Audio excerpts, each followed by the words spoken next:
Hey, True Believers, Englentine here with back issue Breen. Good evening.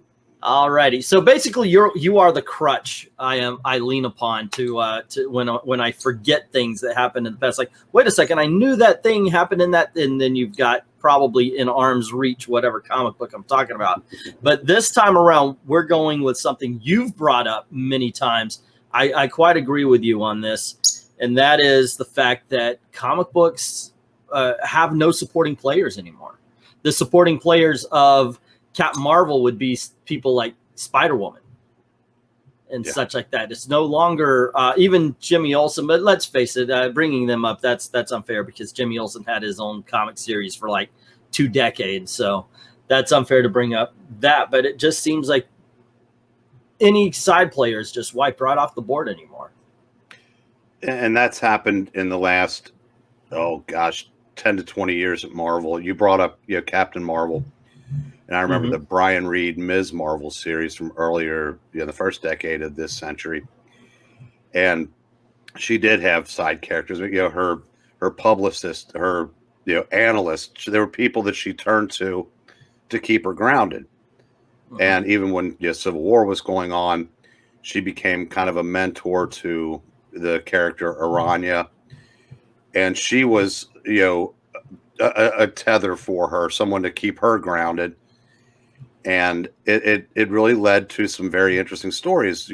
When something happened with Aranya and she had to deal with a very angry father who blamed her for what had happened to his daughter, it gave the book something. It gave the character something to be interested in. It gave the reader something to be interested in the character. That seems to have gone by the wayside because as we've touched on many times, the supporting cast in comics have disappeared like snowballs on a Miami sidewalk. Right. Or all of a sudden develop powers and now they're one of the team. And it's something I believe it's Venkman also who pointed out that that's the way it is in the TV shows. The Flash is not the Flash. The Flash is Team Flash or Team Arrow, where they've got their hub, they've got the Oracle sitting at the computer. And they've done it there. I lament those days. Like, I'm a huge Daredevil fan, and I remember even and especially during Frank Miller. Yeah, I see it. I'm wearing my True Believers. I remember that Foggy and Karen and everybody just played a huge part. Her name's escaping me, but even there was sort of a Vera character in Foggy's wife. She showed up a couple of times. Oh, Debbie. And they actually made her into a very important character in the book when she basically, for lack of a better word, turned on Foggy, fell in love with that savage man, Micah. Yeah, I remember that. It just basically turned Foggy into a doormat. But then as the series progressed, he got involved with Liz Allen after one of Harry's deaths. So those characters were around throughout the history of the book. And Karen, although she was written out well in the early 70s, she would be brought back strategically during the series run. And then Matt had other girlfriends, obviously, with Natasha, and then Heather Glenn, Gloriana Breen, et cetera, et cetera. Yeah, I remember them being such a major part of the story, though, but not the heroes. And that was the most important part. Now, this is not, I think, the first time this has happened, because I remember Iceman had a girlfriend. Yes, he did. Yes, he did. All right. Anyway, Iceman had a girlfriend, and I remember in the X-Men and such, they would all kind of pair off and have their own, although like Nightcrawlers was a wizard or something like that. But Iceman had a girlfriend, I remember, and she played a part in the miniseries, but then all of a sudden became a superhero in her own right. And I'm like, really? We can't just have, hey, here's Kim. And I don't know if it's a part where you're thinking, or they're thinking that if they're hanging around superheroes, then that means they have to be one, or wouldn't it be cool if they went out on adventures? Well, it would be stupid. Yeah, well, let's give them powers then. But I think I think it takes away something, not just from the hero or the villain, but the story itself when you do get rid of the side characters. And I'll go ahead. No, I was going to agree. You're right across the board on that. It was Amanda Sefton was Nightcrawler's girlfriend. That was the Wizard. I can't remember who the Iceman characters you're talking about, but I do remember that for decades it was kind of a running theme in the X-Men books that Bobby was the one that was always unlucky in love, but he kept trying. That made him, that was sort of central to his character, was he kept, getting back up, and trying again, whether it was the Dark Star character when he was in the Champions, the on again, off again girlfriend that you're probably referring to, whose name escapes me. But there have been, that was kind of his, that was central to his character, was that he was always looking for love in all the wrong places. Well, apparently so. Until Bendis decided not only did the teenage Bobby need to be a 14-year-old homosexual boy, but so did the adult Bobby. When we read Sanaa Grace, and he was written as one of the worst gay stereotypes in publishing history, that just turned out horrible, and so did any semblance of side characters. One of the things I want to talk about, oh, by the way, before we go into this second half, I do have to point out, because I cannot understate this, one of the greatest times for supporting characters would have to be the Superman run, the John Byrne Superman run. He kept Mom, Pa, Ken alive. And then they kind of scaled back a lot of stuff. So Lois Lane was a reporter. Jimmy Olsen wasn't a superhero. Yet they were always present. And then you got people like Bebo. And, oh, goodness gracious, the guy who ran the rival news station, who ended up being a part of that Inner Gang. Well, Morgan Edge. That's it. So we don't have that anymore, even in DC. Although I do believe DC is less an offender of what we're talking about than Marvel, sometimes they do steer into that. Well, yeah. Now you're talking about Superman. That was actually the one good thing about the Silver and Bronze Age Superman, was they did have a supporting cast that never went anywhere. I mean, it was a reset after every issue, but Byrne brought those characters with him and gave them depth, and there was that is maybe the greatest supporting cast. No, it is the greatest supporting cast of any DC title. And at that time, it was damn near perfect. I mean, all the way through the 90s, I got to tell you, it was the Superman support. The supporting cast made Superman. Well, at least up until the mid 90s. After that, yeah, I agree. Now, and fast forward to today, in Superman books, I don't know who the supporting casts are because I don't read it anymore for one three-named reason. But I do read a decent amount of DC titles, about 10 or 12 a month, not counting, out of continuity miniseries. And I have noticed there's a lack of supporting cast, non-powered supporting cast in all of them. Batman had the one character who didn't have powers, although it'd be hard to tell by all the things Alfred was able to do going forward. Now you have now you have Lucius Fox, but there really aren't any non-powered supporting players that are there to keep the main characters grounded.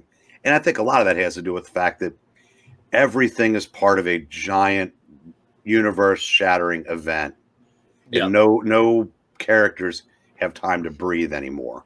And that kind of brings to another thing that I want to talk about. And this is one of those, this is a side effect of having no supporting characters, that I don't believe they're fighting for the world anymore. And I understand. You said, oh, there's this big cataclysmic event, but that's the reason why they're fighting. a superhero is more likely at Marvel to fight another superhero. And it doesn't seem like there's any connection to the real world. And so I think it's just they're fighting because that's what superheroes do. You know, they go out, they find whatever it is, they go punch it or mind blast it or do whatever it is. But it doesn't seem like they have a connection to the world anymore that makes it think like, well, if they don't do this, then the world's going to be at stake. If they don't achieve this, then Batman might die, or Superman might die, or Wonder Woman might die. But the world is going to be fine because they have nothing to do with the world anymore. You know, I think some of that might have to do with the younger writers in comics today grew up differently than the writers in our era. Mm-hmm. They grew up watching the cartoons, watching the TV series, maybe, or some of the movies, where you don't really have time to get into all the character development, especially there aren't time for supporting characters. Yeah. And they grew up online instead of face to face. So they may not be as good at writing interpersonal relationships. So they kind of eschew those in favor of the team, the heroes, and their idea of what a hero is supposed to be may be a little different than the way we looked at them 30 or 40 years ago. Well, it could also be that, and this is just what happens with the internet and all that kind of stuff, is that they're not reading as many books. You know, if all you're doing is reading comic books, you're going to be mimicking comic books. If you're reading novels, if you're reading the classics, if you're getting more information coming in, if you're getting more styles coming in, then you can incorporate and you can bring a little bit of this, you can bring a little bit of that. But it seems like the family tree is running out of branches as far as these writers are concerned.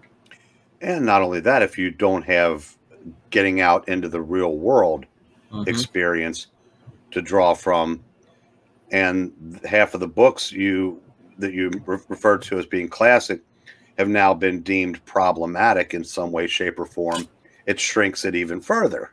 Yeah, that's a whole other video these days, man. I was telling Gail that when I went out and about today, because of all the stuff that's going on right now, and I'm losing my faith in the system because I'm very much an American. I'm an American. And I see what's going on, and it just popped in my head. There are no rules anymore.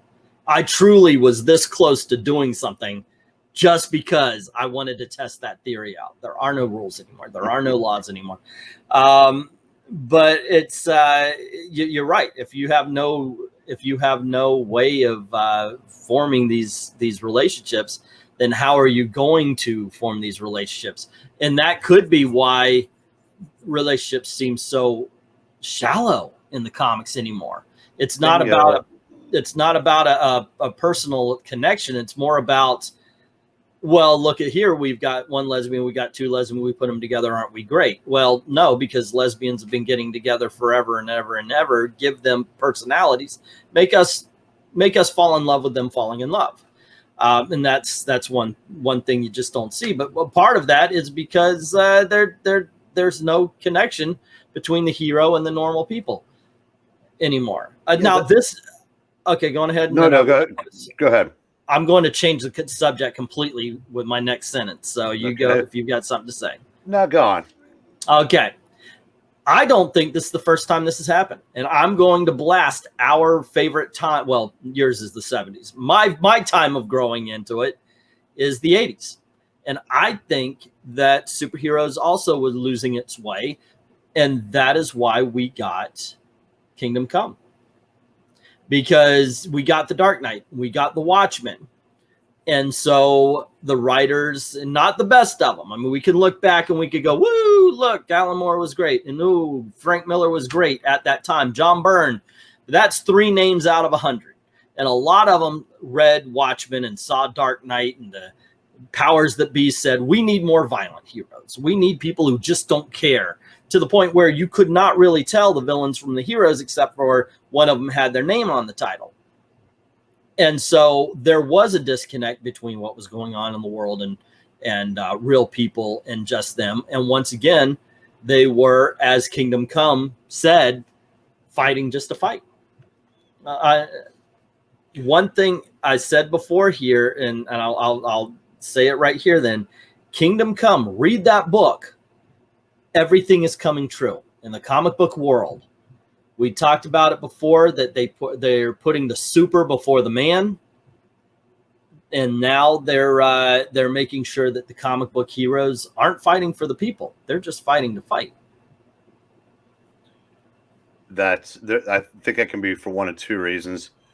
One, again, is a lot of writers use their characters as self-inserts, and when you've been raised to believe that you are special, you tend to bring that out in some of in the character that you're writing, and that character becomes special. That character is always right. They can do no wrong, no matter the situation, and it brings up that if everybody's special, no one is special. Mm-hmm. And it just makes a bunch of people running around that think they're special. Yeah. And the other, I think, is when you mentioned Dark Knight, Watchmen, Kingdom Come, et cetera, those, you mentioned three of the greatest stories of all time. And now you also have a case where a lot of writers are trying to create their Watchmen or Dark Knight. And not every ball player can hit 300. Yeah, and that's the thing. Frank Miller was writing a Batman story. Alan Moore was writing a comic book story that deconstructs the superhero. And then Mark Waid, it was Mark Waid on Kingdom Come. Yeah, Mark Waid and Alex Ross put together a deconstruction of the superhero comic. Also, not of the modern day, of what they were going through. That was a deconstruction of modern comics. And they weren't making Dark Knight. They weren't making Watchmen. They weren't making Kingdom Come. They were making Dark Knight, Watchmen, and Kingdom Come. Hard not to put the weight behind those stories, but to them, it was just another story. Granted, they were going to do their best, but they had no freaking clue that what was going to would transpire. And I think you're right. I think they're going for the Oscar. They're missing the freaking point largely, but they're going for the Oscar every time out. Yeah, when you were rattling off those names, you mentioned John Byrne. And I would say of everyone you mentioned, John Byrne did the one story, or his what he did with Superman. It was the one thing that could have longevity and still stay true to the comic book universe. It was Byrne. It was like his was hopeful. The other ones not so much.